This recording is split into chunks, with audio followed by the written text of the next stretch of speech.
Hey everyone, this is Beacon, the Poi Mechanic. Today's video is all about how to make rope chain.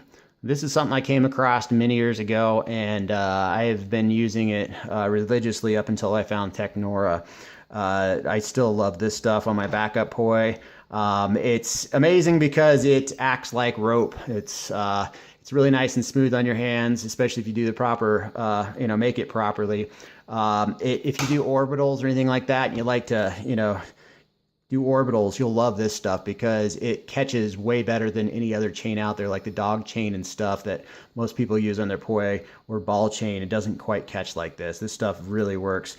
Also with dog chain, I don't like it because a lot of it's stainless steel and it'll burn the crap out of you if it gets really hot, especially if you do wrist wraps.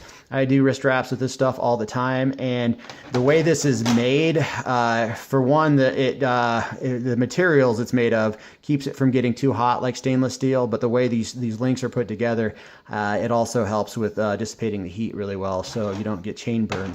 Another really nice thing about it is if you just like the links, this is how I link my Technora leashes up with my my head. So basically, if I ever want to take the leashes off and put them on different heads, I'll just pull these apart and put them on my next heads. I like these better than Quick Links. Quick Links is just kind of bulky. Also gets pretty hot. And I like the action this has. It kind of moves like rope, even if it's just one link. So as far as making this stuff goes, you got to really want to have this type of chain because it's a pain in the ass to make. It takes quite a while. Also, when you get this stuff, I experimented with so many different types of chain out there, with jack chain that is, and different manufacturers make them slightly different than each other. And you have to get the right one, otherwise it's just not going to work very well. The brand I originally found, I think, was Koch, K-O-C-H. I looked all over for that stuff, couldn't find it in any stores, so I can't verify that it still, is the exact same manufacturing process. Everbuilt is the stuff that I'm finding now. I think it's Everbuilt. It's at Home Depot. Up until quite a few months ago, they didn't have this stuff. The stuff they had, just the links weren't made properly. So something about their manufacturing changed, I guess. What you want to look for when you're getting this stuff is make sure that the both sides are equal as far as the inside gap. Some of them are teardropped on one end and then more blunt on the other end. So reason that matters is if you look right here, the chain has to have free range of movement in here. It needs a round surface on the inside so that it doesn't get kind of locked up. If you have a teardrop shape right here, or if this one has a little kink in the end of it inside the little eyelet there, your chain will stop on there. So yeah, you don't want that. And as I said, most of them are that I found out there has a teardrop on one side and blunt on the other. So look for it to be equal. Another really important thing is a lot of the chain out there, these ends right here, they overlap each other. So this end will be out here about 1/8 of an inch, and this one will be on the opposite side about 1/8 of an inch. The reason that matters is when you put these together, they'll be overlapped, and it will keep the action from being as smooth because you can't close the loop quite properly. So definitely keep an eye out on that. As far as the chain goes, there's multiple sizes. I believe this is number 12 and this is number 14. It's been a while since I looked for it, so don't take my word totally for it. But this link is the number 12 at inch long, and this one is the number 14, I believe, and that's at 3/4 of an inch. So to make it, the number 14 or 12 is definitely harder to make. The number 14 is definitely easier, and that's because of the thickness of the chain itself. Before I get to that, the reason I want the thickness of this chain, the thicker stuff, I put on the heavier heads. Like this is a Crispy Clown's head. It's Monkey Fist that has a steel cage inside, so the head overall is pretty heavy. I found that with the smaller chain, the ends it started to come loose, and I'd have to check them a lot more often.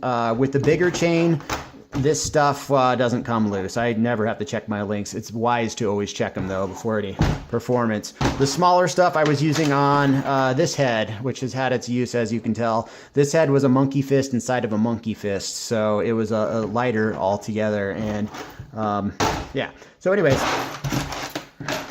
to get on to making this, what you want to do is get a pair of needle nose pliers and grip it inside there, and then take your finger, and you got to be kind of strong to do that. These things are definitely hard to pull apart. So get yourself quite a few links together, or set aside to start the chain up.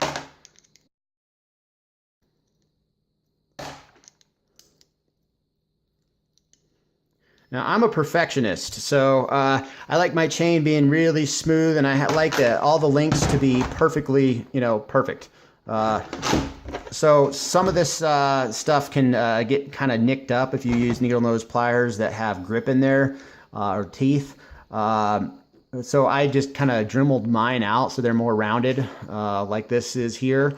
That keeps the chain from getting all gnarled up. But if you don't have that, just put a little bit of duct tape around your chain links there, and it'll definitely, or your needle nose, and it'll definitely help.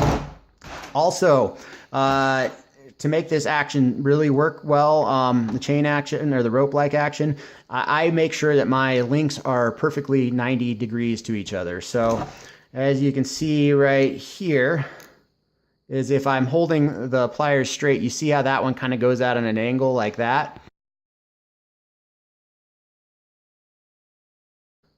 I grab my pliers right there, and then I just kind of turn it until it's nice and straight. And it's definitely worth the extra effort to make that happen. Then you're basically going to 69 these two links together. So if one link has the hook going this way, the other link wants to go the opposite way, and just stack them on top of each other there. And then you do the same thing going through the eye loops. And then you do the opposite on this one. Now, as you can see right there, I did the opposite, and I have the eyelets pointing out from each other. They have to be stacked just right, otherwise they will not overlap, so they'll look like that. So then you're going to want to close these links down. You can use your needle nose, but in this case I recommend a bigger surface to cover the area, and I'll just clamp it like that. Now, if you clamp it in the wrong way, it will it'll create more of an eye loop, or it'll create a fold back here that you don't want. So what I do is when I'm closing it is I'll a lot of times kind of have it at an angle like that. So I'm putting more pressure like that. I'm putting more pressure on this this part of the link right here versus sandwiching it like that, and that will bring the link together better. So you just push it down until it touches like that.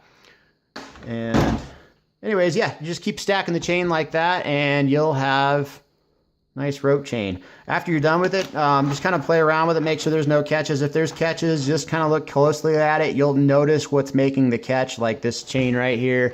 You'll notice that this part of the loop is touching this part of the loop a little too much, and then so you just use your needle nose, get in there and kind of tweak it a little bit.